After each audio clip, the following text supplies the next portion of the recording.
Okay, well, What's up, guy? What's up, y'all?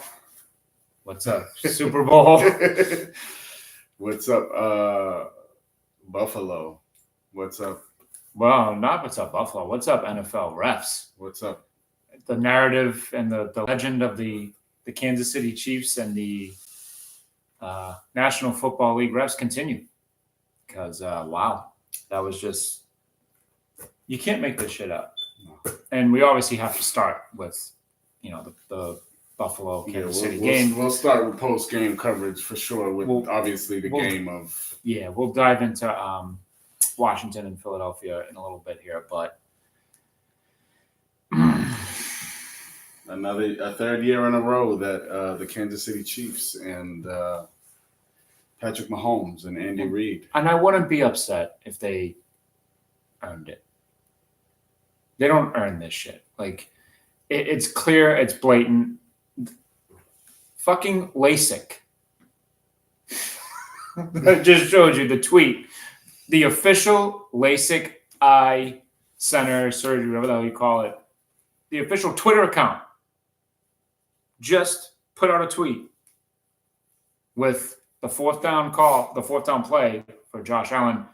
Didn't get the first down, said better vision, better calls. Still literally offering all NFL refs free LASIK. Free? When free. Wow. When you have LASIK trolling you, there's something wrong. Like, that's just bad. I mean, free speech, right? That's terrible. Everybody from their couch to the stands to everybody could see that there was clearly a first down. The first thing I said to my group chat is there is more than enough, because we got the side angle, we got the sky cam angle. More than enough evidence that ball is that he got the line to game. And sure as shit, like clockwork, the ruling on the field stands. There was, so to me, am I missing something? Was there ever a call made on the field? They called. Did they call him short? They on called the field? him short on the field. All right, because I didn't really. Which is ridiculous, because it's like, why? One of the biggest issues, right, is that I have is like, why does the NFL pick and choose when they want to do shit? So you have a line judge and opposite referee at two separate angles. Yeah. One says that he got it, one says that he's short. The overruling, what is the point of referees coming together and having why not bring the chains out? What is the point of just having the refs in these positions in general? Well, we should just, I don't know. I'm done trying to figure it out. It's just every play, like, I'm just done with the human error. It's like, okay, it's the blatant. It's live. Error.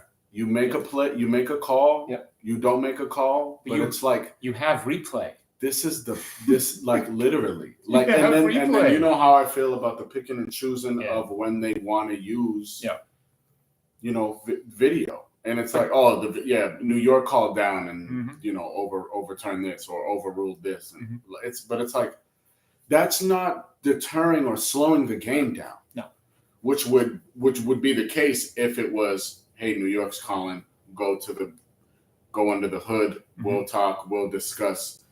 That's gonna make the game 5.5, 6 hours. Yeah. But you got people watching it in real time. In New York, replay. We're in constant communication with these referees. Yep.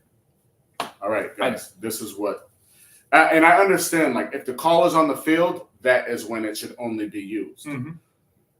Or if it's a detrimental call that it wasn't called, hey, we have to step in. This is nationally televised, millions of people.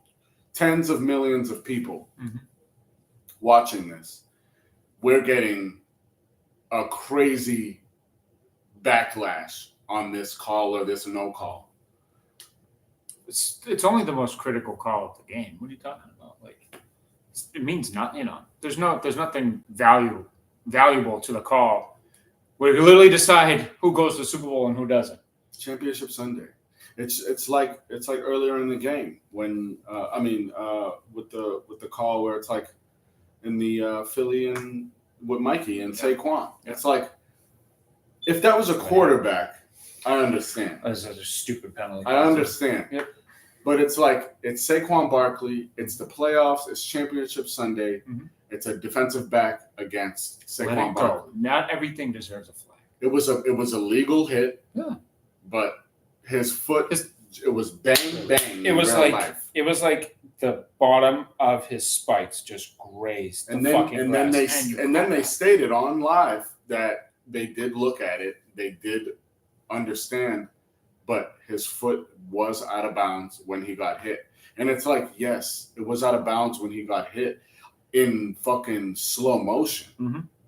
But in real life, it's like, come on. So we slow it down for that. We slow it down to figure out if the bottom of a spike grazed the piece of white grass, but we can't slow it down in that way to figure out if Josh Allen on a detrimental fourth on a fourth and long one to figure out if Josh Allen actually got the first down to give Buffalo a first down to continue. They're up by one. No chains. And what are we doing? And this is why. Like, I understand. Like this is why we question everything now. It's because you don't help yourself. NFL, Roger Goodell, everybody. You don't fucking help yourself because you let shit like this happen. Like, I don't want to watch the Super Bowl. And most people outside of Philadelphia and Kansas City will say the same thing. But the reason why the NFL is going to get their money is because we're going to. Of course. Because it's football. Of course. And it's the final game. It's the last game. And you'd never miss a Super Bowl. But listen, I don't care. I'm rooting for the meteor. I posted that. I put that on Twitter and everywhere. I was like, I'm rooting for the meteor again.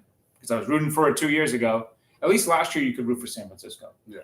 I like Purdy and I like Shanahan and that whole system. It's a good Kittle, Debo, Ayuk, that whole team, Bosa on defense. They were incredible to watch. Yeah, and they were up 10-0, so you thought, well, that's history now. But at least you had San Francisco to root for. At least you've had teams that you could get behind. No matter who wins this, even if Philly wins it, it's not satisfying. No. They're all pieces of shit down there. Of course, yeah. The shitty fan base. It's a disgusting fan base. Just, I like the city. The city's fun. I can say that. But, like Prez says, the scumbags. Yeah. Scumbag city. So the Phillies, you either get Philly scumbags with your second Super Bowl title or the three-peat and all the bullshit with Kansas City. So nobody wins. Nobody wins the Super Bowl. But to recap the day, I thought Buffalo played well in spurts. Of course, yeah. I mean, it was tough seeing them. I need another. Want a piece of candy? I need one more. It was tough. Eat my feelings. It was tough to see these guys go away from the run, and then some of the play calling, and the brilliance of Josh Allen, right? So third and short on in the red zone, deep in the red zone, and you come out of a timeout, and you come out of a timeout that the Chiefs called. Terrible call. They bailed you out because the play clock was running. Jones walks away from the D line, calls a timeout. Mm-hmm. They don't come in a jumbo set, and you throw a fade ball to your rookie wide receiver. There's times where I just don't. I think they second guess him, so they overthink. And that's the thing. It's what did I say? Live, I say to you, that should have been a quarterback run, a quarterback draw. Quarterback draw to be verbatim, but it should have been a quarterback run, period, because he's the most unstoppable quarterback when it comes with the football in his hands, outside of Jalen Hurts. Which and you can even say no. You can say you can say Josh Allen because Jalen Hurts has a lot of help, of course, because they don't. But it's like it's third down, and you see the personnel that they bring in, so it's like, okay, we should have ran a quarterback draw to possibly score and or get as close to the goal line as possible, and then we shove, Josh in, and pause, yeah.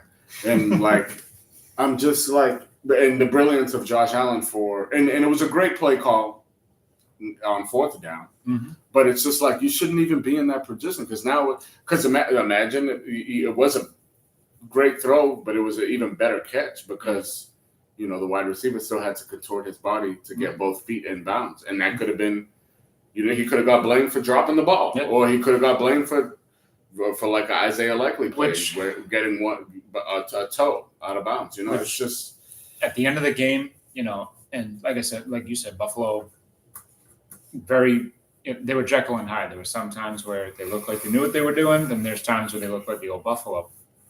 I think they looked like the old Buffalo at the very end of the game. But even with that phenomenal play call by Spags, because Spags, man, you got to give him his props. And that the defensive coordinator, probably one of the best of all time, to be completely honest. Because the dude just dials up play after play. His schemes are unreal. His defenses are always smart. You're starting to hear you hear Spags' name like how Dick LeBeau's name was thrown around. Yep. So, and obviously Hall of Fame defensive coordinator, 1,000%. And Spags is just the things that he and it's complimentary, right? Because this is the things that you don't want to say you enjoy them, but it's like you watch the Chiefs and it's like I can respect the defense. You see what Andy Reid draws up on offense, and then you see what Spags does on defense, and it's brilliant. But then you sprinkle in the bullshit that comes along with the Mahomes and the referees, and it's like, why can't we just watch them be amazing? They're already amazing as it is. If they were purely amazing, and yeah, every team's going to get calls. Yes, the Patriots got calls when they were going well, of course, in the heyday, but it's not like this. Like, I'm sorry, and then it's funny how I saw a lot of comparisons this week to what Kansas City gets to what the Patriots got in that one championship game against Kansas City. Yeah. And my thing is, when you go back and look at it, the pass interference for Edelman that continued that drive. Yeah. What part of that isn't pass interference? Of course. He got mauled. The offsides play that gave the Patriots, I think it was the first down. He was offside. He was in the neutral zone. Easy. So what? The only call that was obviously bullshit was the hands to the face, or whatever it was with Jones. Yes. And he barely grazed. Tapped. Yeah. He barely grazed, or whatever it was. It was not whatever the call was. Whether it was I'm pretty sure it was illegal hands to the face. Yeah. Or roughing the quarterback. Whatever. It may have been roughing the quarterback. Whatever it may. It was, yes. It wasn't calls like this. We are realists. We understand this game. We've watched plenty of bullshit calls, and we're going to call a spade. And we've been the beneficiary of some. Obviously, and people, you'll get the whole, the Patriots dynasty started on one. But listen, from what I take from that, and you have to talk about it because it's what is going to come up in the conversation about dynasty versus dynasty. The call, the tuck rule. Actually, the same call was made against the Patriots. Yeah. 2 weeks prior in the Carolina game. Yeah. It was literally called against them. So, according to the letter of the law, listen, if you show me that play and you ask me, what is it, a fumble? Of course it is. Of course. I'm not an idiot. I'm a realist football fan. Like it's a fumble. There are delusional delusional. There's delusional Patriots fans that say it's not. His arm was coming from. No, it's not. It's a fumble. And I mean, but in that instance, you still have to. You're in a snowstorm. This fucking snow is coming down sideways. You still have to get, 10, 15 yards after that? Yeah. So you still have to gain 15 yards in the snow. And Vinatieri still has to make that 45-yard field goal in the snow where you can't see shit. The ball went up. With individuals that are on the field that can create that little space with that little. And they time couldn't even in that one. Yeah. The first one. Yeah. The second one, they called a timeout and they cleared the field for it. But like that first field goal where he booted it through 45, he booted it up. He's even said he booted that off snow. Like the snow was like this high off the fucking ground and the ball was on it. The beginning of his soon to be Hall of Fame career. Yeah. I mean, a kicker. Yeah. And so you still have to have all of that happen. It still has to transpire. And they did it. And they executed. Yes. Were they the beneficiary of a gift? They were. But they still went out and executed in those kind of conditions. Kansas City is just literally just given these things. People hated the Patriots because they just won. Right. It wasn't because you'll get the people that argue, what about the Tuck rule? What about Spygate? what about Deflategate? So for Spygate, it didn't bring us anything. It brought us an 18-1 season. Yeah. Like when they got it actually made us better. They like you, I'll quote you, they mollywopped everybody that season until the final game. And just like the revenge tour. Mm-hmm. It's like, okay, Brady got suspended 4 games. And he came back. Got denied, and he came back and literally showed you what the fuck everybody loves about Tom Brady. It's like, all right. You know what should put to bed all of those all of the talk about the Patriots getting the calls or whatever and beneficiary is their last 3 Super Bowl wins. The Seattle game, yes, they threw the ball. They should have handed it off to Beast Mode. We all know. But they were prepared for that play. They were prepared for it, and Bill explained it thoroughly and explained why they threw the ball, which makes perfect sense. And obviously, we won't get into it now, but that'll be, we'll transition Patriots, into a Patriots episode. So they were ready for that play. Hands down. What other team would be ready for a play like that? 1. 2, the 28-3. No other fucking team is doing that. I'm sorry. Ever. Not even this team. Not even the Chiefs. They're not coming back on 20. It's never happening. They had their chance. They were down to Tampa, and they couldn't come back against Tampa. It's never going to happen again. There's a lot of firsts that the Patriots. Holding a team to 3 points in the Super Bowl. The number one offense. The number one offense who is bulldog. First of all, like you stated earlier, the fucking Rams should have never been in the Super Bowl. As we all know, the non-pass interference call in the NFC Championship that year. So it should have been the Patriots and the Saints, which probably would have been a shootout. All everybody wanted. Right. Breeze and Brady. But instead you had the Rams, which, yes, the number one offense, but they shut them down. And it's like, why does this human error constantly occur in this sport that we just want motherfuckers to win outright? Has there ever been a Super Bowl where the Patriots were gifted a call? No. If anything, they went against them. Of course. And the bad luck that went against them. Absolutely. With the David Tyree helmet catch, the Mario Manningham catch. And people forget the only reason why Seattle was all the way down there is because that miracle bobble catch where the guy, his ass was on the ground. I forget who caught it. Oh my God, I just heard his last name.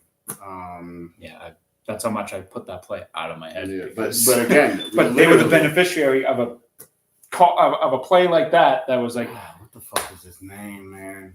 When he caught that, and what Curse, yes. When he caught that, I was like, here we go. I sunk. Really did this. I did one of these. I was this close to shitting myself, bro. I was like, and then they played it. They played the catches after, and I was like, this just Like, I'm gonna go because to bed. everybody knew it was over. I was like, I'm gonna go to bed. Oh, like, I don't the even want to watch Patriots. the end of this. Oh well, this is the Patriots. But anyway, you just have to talk about these things because Kansas City is that's all we're gonna hear about. So Buffalo, God damn it. You had Patriots fans on your side. Another loss. You had us on your side. We were rooting for you tonight. Not only us. A lot of Patriots fans were rooting for you tonight. Everybody outside of the Midwest. Like, so you fucked up. You done fucked up, Aaron. Like, just like you. God damn it! Why did you have to Buffalo? The only reason why I say that is because on that 4th and 5 play, that Allen made a tremendous play on it. He could have just tucked it and fucking dead, and we're done. But he rolled out, and I don't know how he got the ball off number 1, 2. I don't know how he got the strength to get the ball down there. One of his best attributes is his arm strength.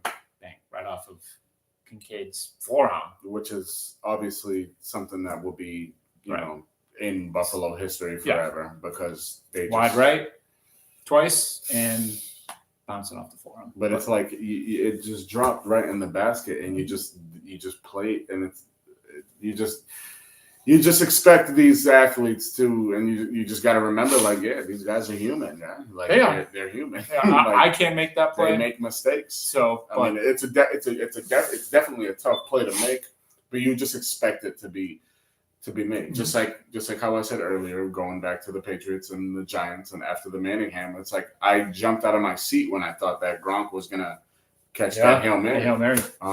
But you just never know. You want it to happen so bad, because this game brings you so much joy and happiness, and for it to not go how you want it as a viewer and as a consumer, it's like, fuck, man. I mean, granted, the only way today would have been decent and would have been, salvageable is Washington won. Washington, of course, and then because I could have put up with the Jaden Daniels, Drake May stuff because it's irrelevant. It's like, well, guess what? We don't. We have Drake. We have it. It would be one thing if Drake sucked. You know what I mean? And even if Washington didn't win, like you said, you've made this point for weeks. Imagine New Orleans with the Philadelphia fans and the Bills Mafia. Like, that would have been again one half. Would have got crazy viral videos all week long, Would have been good for content. And it would have been dope. But New Orleans is probably like, thank you. But I mean, at the end of the day, we had a stinker to start the day. 55 points. Like, goddamn. And I asked you during the game once they scored 41. Right. I thought they would I was like, they're either going to get the ball back one more time. Or 40. Was it 41? 41. I'm like, are they really going to score 50 points? He did. I was like, no, they'll get the ball. They might score again. They might run the clock out. And we transitioned to the pregame for the night game, and we both were like 55 fucking points. I was like, oh shit, they did score 50. 7 rushing touchdowns. Saquon, my goodness. I mean, 3 from Saquon, 3 from Jalen Hurts, and I'm not. I would assume Shipley got the last one. Okay, yeah. So, I mean, how could you deny the Philadelphia Eagles? I mean, kudos to them, man. That's a remarkable. They scored the most points in Championship Sunday history as far as the NFC goes, if I'm not mistaken. I think so. And AJ Brown, finally, getting. I mean, even the entire offense, right? They were just clicking on all cylinders. Like, that's what happens. You dominate the run game so bad that it starts to open up everything else. You see plays being made from Smitty that you haven't seen over the course of the past couple of weeks. You see AJ Brown and what he's actually capable of doing. Yeah. Even though Mikey had a tough task. He had a tough. And he's a smaller guy, I mean, but he's still balled out. He's gonna do whatever he can to try and win.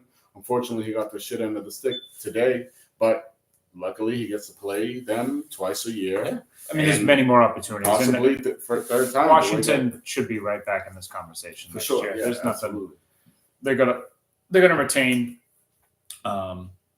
most of their players, if not all. I think they're going to add for Jaden Daniels. Absolutely. Because you could get a couple more weapons on offense. Of course, yeah. I mean, I assume on offense, they're probably looking for like, a legitimate bona fide running back.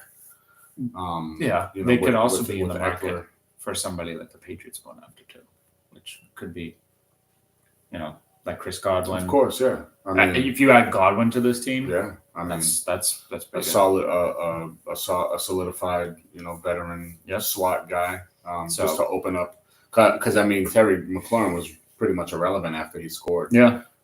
Well, they messed up, and we both called it.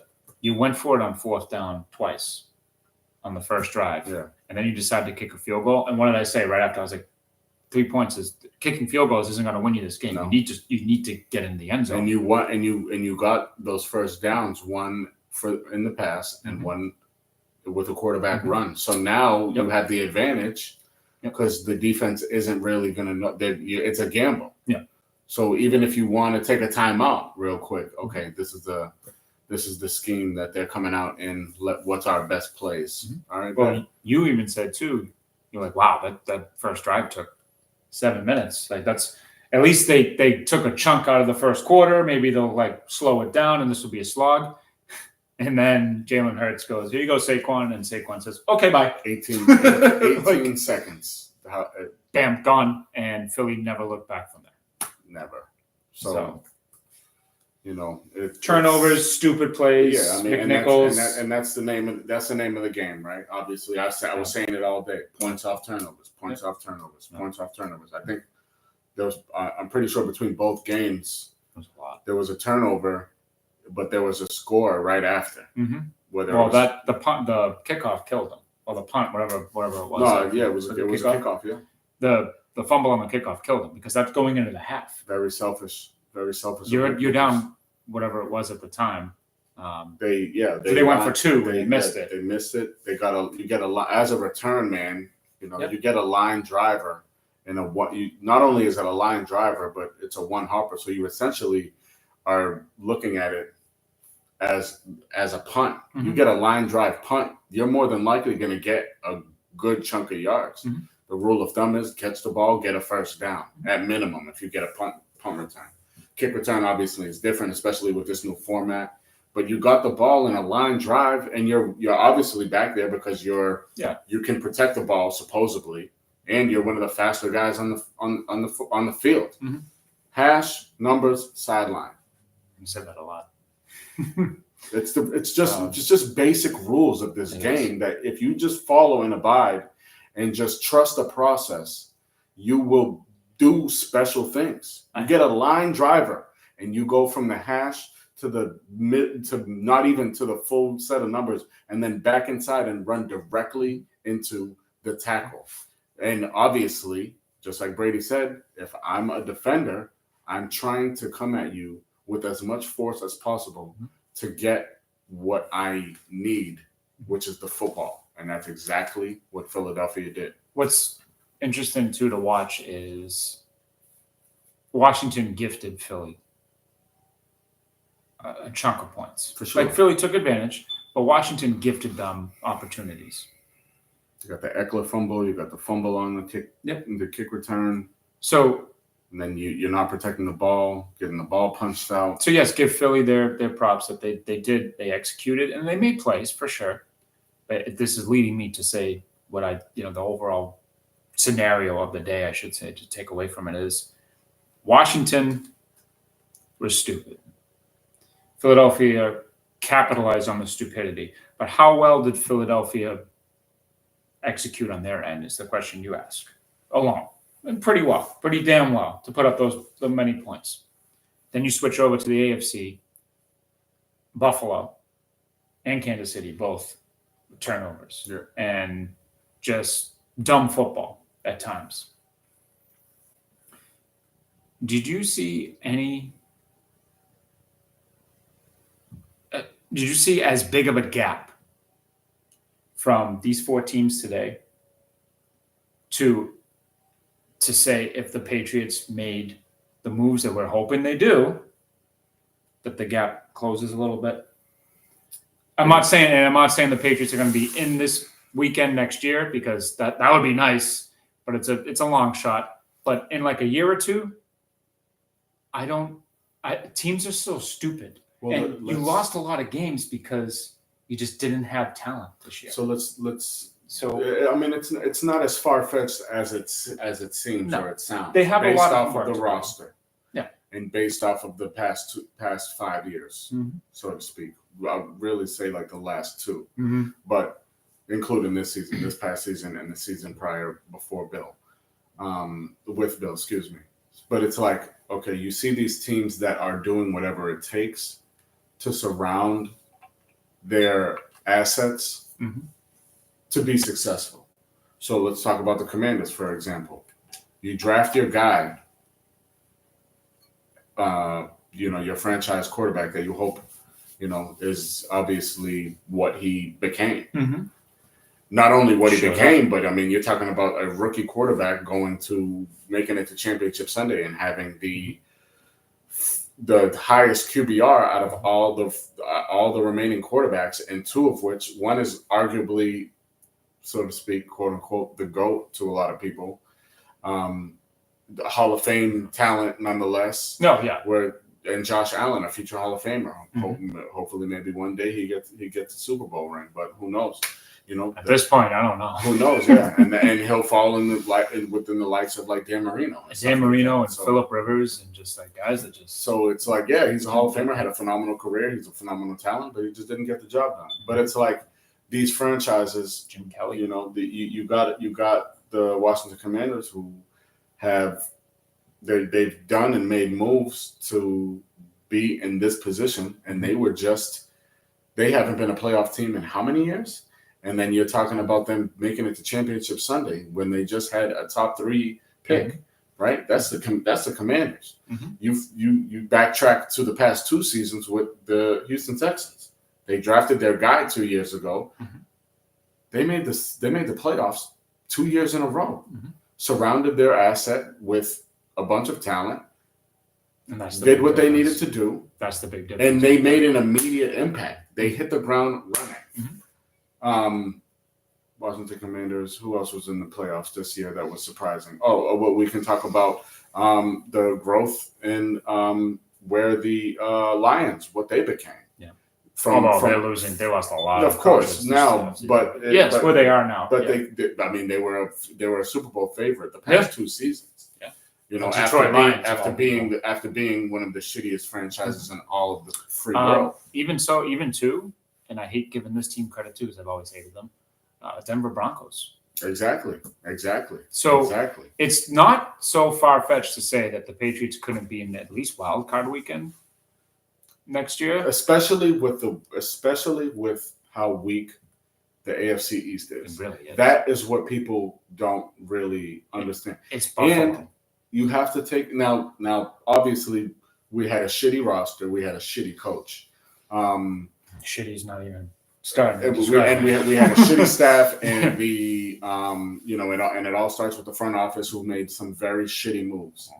But now it seems like, okay, with the hiring of Vrabel and obviously bringing McDaniels back to take over with they've hired a shit ton of young Drake. Coaching. Oh, what'd you call him? Drizzy Drake. Drizzy. Okay, thank you for everybody out there. So it's like, what are we like? Okay, we're making the correct moves, and it seems as though now that we have a bona fide leader in Mike Vrabel, he's obviously going to do whatever it takes to get to the next level. So and being in this division, we were in a division where the Jets were had very high Super Bowl odds. They had stand. Where Miami had high Super Bowl odds. They always do, and I don't understand why. Buffalo didn't, but they made it to championship weekend with the depletion of that roster. And they were in its entirety. They were a first down call away from potential. You score on that drive, you go up by what? 8. No, it was a tie game. They were up 22-21. Oh, okay. So you go up, you could go, and if you go crazy and decide to go for 2 there, you could make it a 2-score game. Yeah. Either way, Kansas City has to drive down and score a touchdown and get it 2. Yes. So with the clock against them now. So and more time would have came off the clock. And they would be losing their timeouts when Buffalo had all 3. Right. So that call is huge. That call just flip-flopped this game. So, like you said, Buffalo was with the depleted roster. Even let's say that over the past 5 seasons, Buffalo became relevant. Yeah. Buffalo had great Super Bowl odds over the past 5 years because of Brady left, and Bill obviously left, and then you see the decline of the Patriots. Oh yeah, and you see the incline of the AFC East as a whole. Obviously, Miami, they're getting Tyreek Hill, they're drafting Jaden Waddles, they're getting Mike McDaniels, a young Shanahan offensive coordinator guy, and then obviously you get the Jets. Now the Jets have a phenomenal defense always, but now they had a phenomenal coach, and because the quarterback is, they put all this. Yeah, I mean, shit happens. I mean, look at 4 plays into Aaron Rodgers blows up his Achilles. So shit like this happens. It's football. It's the timeline of this sport. You never know what the hell could happen, and it's not far fetched to say that if the Patriots make the correct moves in this offseason, as that follow suit with what they've done since firing Mayo and adding this staff and building this staff, it seems like we are ready to roll and get in a position where, and all we have to do is win this division or come close to winning this division. Come close. Because you have to win it. Because look at the AFC North. Yeah. You had almost potentially, there would have been 3 AFC North teams in the playoffs. And Cincinnati, if the Chiefs didn't was cheat their way in whooping on the Broncos. Yeah. So let's be for real here, guys. Cincinnati would have gotten in with a 9-8 record. Exactly. One game over 500. And with the soft schedule the Patriots have next year, that was one of my points that I sidetracked off of. You go after the right guys, and you put together this team the way it's supposed to, which I have 1,000% confidence that Mike Vrabel will do. It'll go from you got the Patriots suck to the Patriots. The Patriots' success is only because your schedule is weak. But we suck because we have a shitty roster again, and we had the 4th hardest schedule. But now that we have a legitimate team with a weak schedule, that you could also you could also throw out there too. Yes, they got slapped around by Miami and Arizona. Exactly. But that was teams who were 2 teams. Not only was it coaching, but those were 2 teams that are not so much Arizona, but Miami. They had very high Super Bowl odds, and let's be honest, they got their ass whooped all season long against legitimate teams, but they looked like the best offense in football against the Patriots. They went up against the Rams, a playoff team, where they were neck and neck. They were right there at the end. So it's like they had some moments this season where you're like, you know what? Even with the depleted roster and them just not knowing what the fuck they're doing, you're still in a lot of these games. So all you add, now you have coaching that's relevant, and that there's something in here besides wind and fucking tumbleweeds. And you have your quarterback.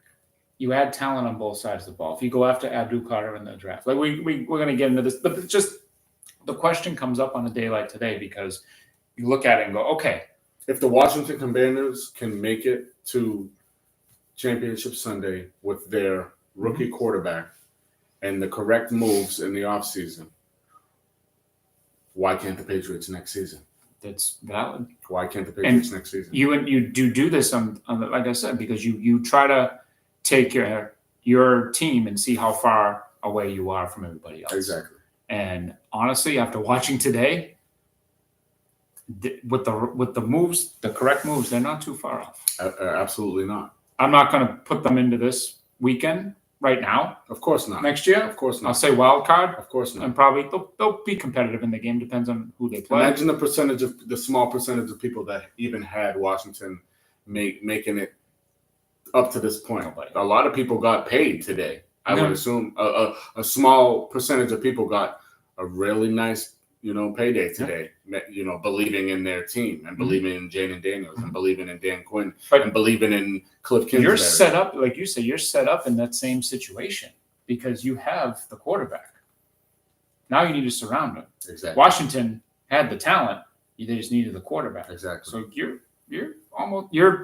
it's developing. It's one or two seasons removed, and obviously, I tell you, our Patriots will be probably not next season because I'm trying to be real. I'm not trying to jump the gun here, unless we make a splash, and then I'm like, it's early today, right? So today is obviously January 26th. Rest in peace, Kobe Bryant.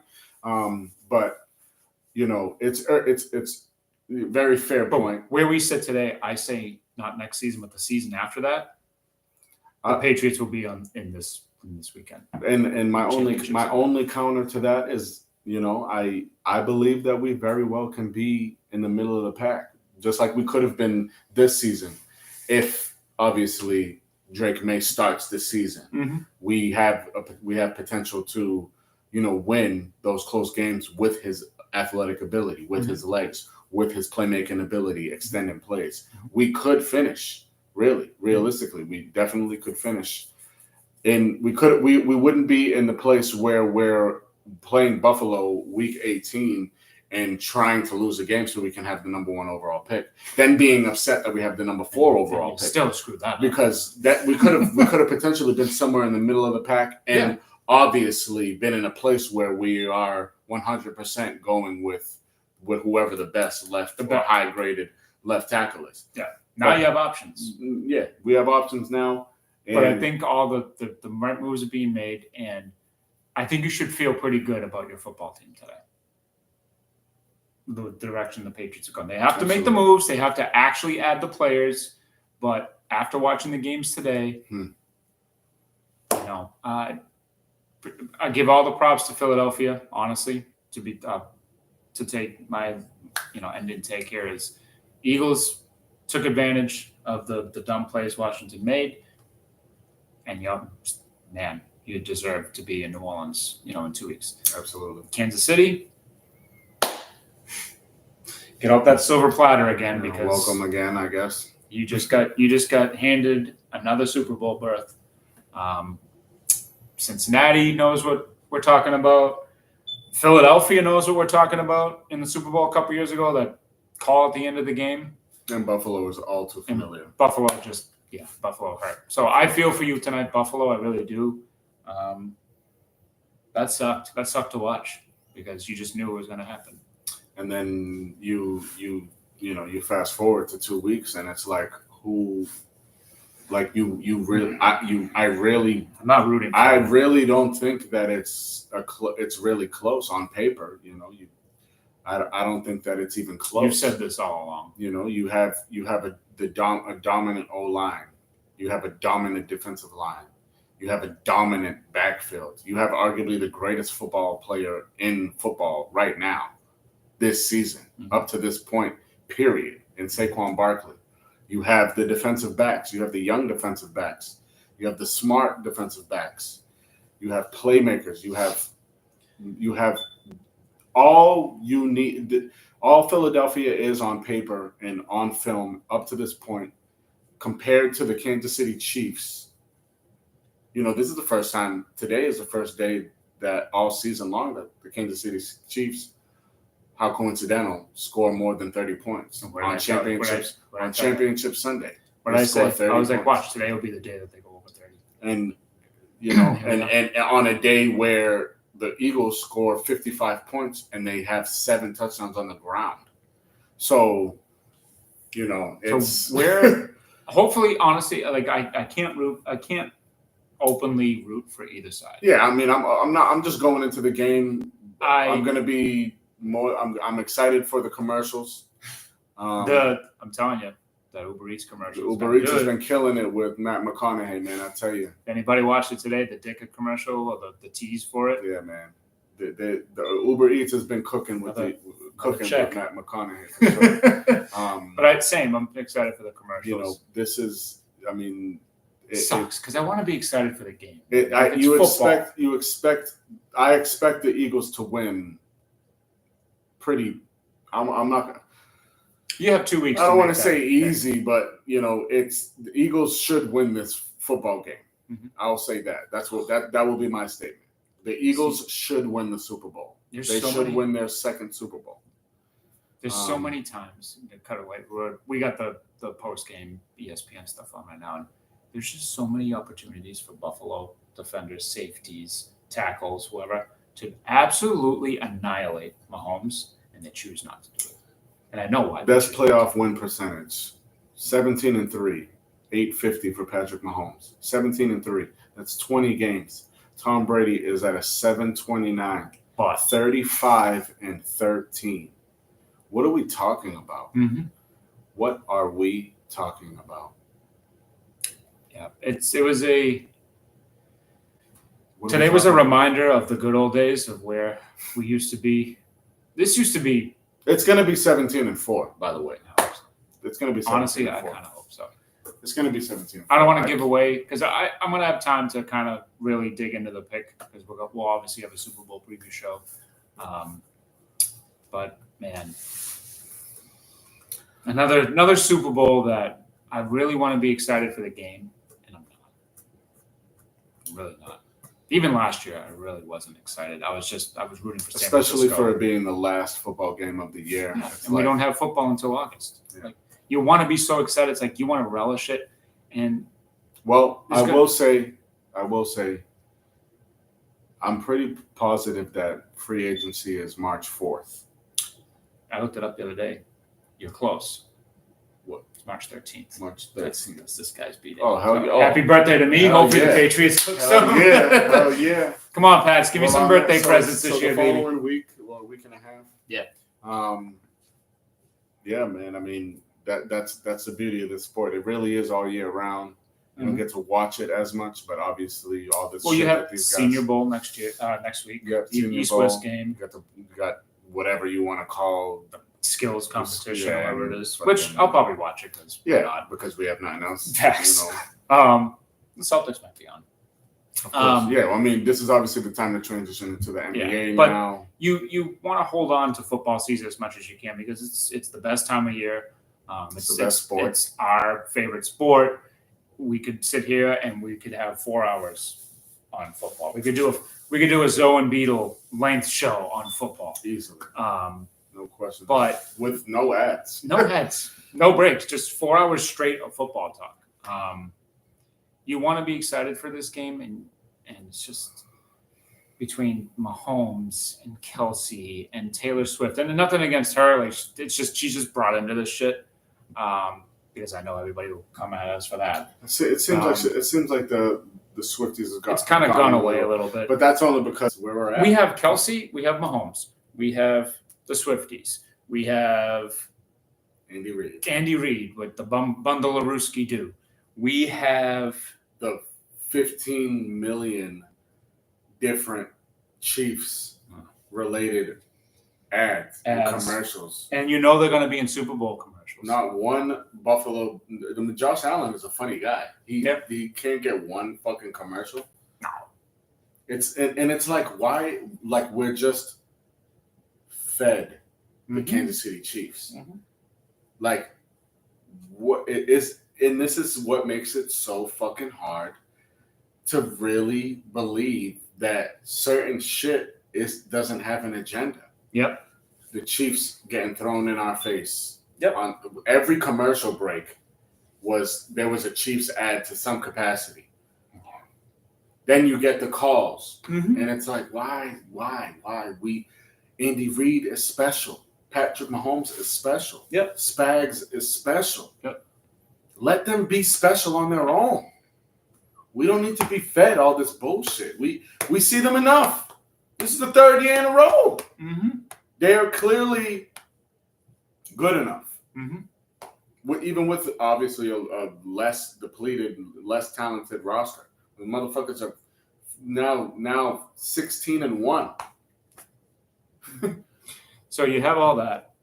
You have the three-peat and the comparisons to the Patriots and all this stuff going, and then you're like, okay, well, at least the other side of the ball, we have something, right?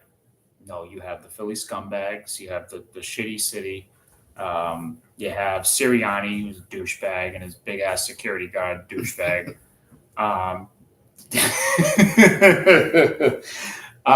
You have... What's his name? I think his name is Big Dom, right? Yeah, Big Dom. You have that bullshit. You have, you have Jalen Hurts, who just... I don't mind him, but I don't know. Sometimes he does things like that. Fumble in the Super Bowl a couple years ago. The only guy you can honestly that I would really be happy for if Philadelphia won the Super Bowl is obviously Saquon. I'm happy. Maybe AJ. I'm happy to see, especially everything with the Giants and them fucking themselves. Oh, you got a lot of the dogs on that team too. So. Yeah, obviously a lot of Georgia dogs on the squad, but it's just good to see the big guys. Yeah, like Lane Johnson. Yeah, they deserve it, bro. They deserve to be in this position. I'm not going to sit here and say that they deserve to win, because obviously these are the top two teams of their respective conferences. And may the better team win. Do I think Philadelphia should win? Absolutely. But will they win is the question. Because what's going to happen in that game too is when you have the great equalizer, where it should be, see a lot of this. The quarterback or the coach or the scheme. Yep. That should be the equalizer. But unfortunately, the great equalizer in all of this is whatever human error or non-human error occurs with the zebras. Yeah. And hopefully we don't get that. Hopefully we just get a good game. And listen, if Kansas City wins the game outright with no help, cool. Okay. Congratulations on doing something that's never been done before. Exactly. I can live with it. But if it's just given to them again, then what are we doing? We just wasted 19 weeks of our life for that.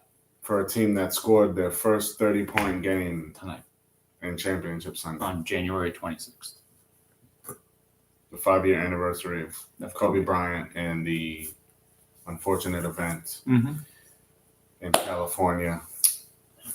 So we'll see. It was a good day overall. We obviously got to watch some football, and we're doing this thing. But yeah, it just, God damn it. That's what my reaction tomorrow and for the next 2 weeks is going to be, is just, God damn it. And yeah. So, I guess we'll just wrap it up with that.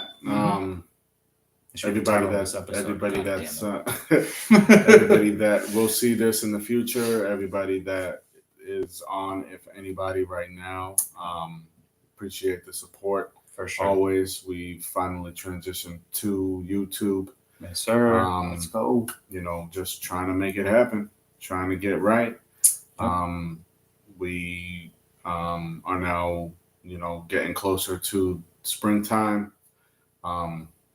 Shout out to Best Buddies and Team Drake May. We are. We're going to be, going heavy. We're trying to raise money for both of our campaigns very soon. Yeah, honestly, in anything, when whoever watches this, any amount counts.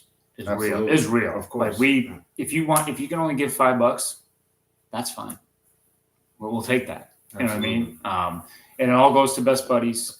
It is literally for a great cause, and Derek and I are going to be doing the 5K in May for Team Drake May. So yeah, definitely, you'll be hearing about that, and I'm super excited to do it. Of course, yeah. I mean, it's the first time, obviously, and then obviously it's always a wonderful time, having an excuse to go up to the Cape. So yeah. So with that being said, this is the post-game show of Championship Sunday, season 2 now for What's Up Guy, the pod. We'll keep it rolling. Yes, sir. See y'all when we see y'all. Well, just keep following the Instagram page for updates on future episodes. But yeah, we'll mostly be on here At What's Up Guy Pod on IG. Yep. And we're growing day by day. Sir. So see y'all. Yeah, let's do this thing. Yes, sir. All right. Holla. Peace. God damn it. Yeah, man.